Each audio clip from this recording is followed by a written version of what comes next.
Welcome to Financial Hub. In this video, I'm going to guide you on how to create Binance Web3 wallet. For that, make sure you have the Binance application and you're logged into your account. Firstly, you need to make sure you already have your Binance account.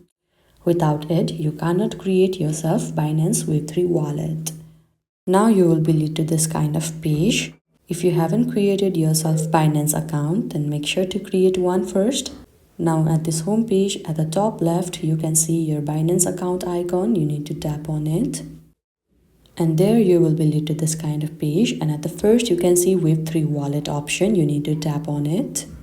Now before creating that, you need to verify your account. Currently, my verification isn't complete, so I cannot create the Binance Web3 wallet, but I will be guiding you through the process. Once you're in the Web3 wallet section, look for the option that says Create Wallet and tap on it. After that, the app might ask you to verify a few things like your identity or some security measures. Just follow the prompts on the screen. And once you follow accordingly, you will be successfully creating yourself Binance Web3 wallet. I hope you found this video helpful. Don't forget to like this video and subscribe our channel Financial Hub. Thank you.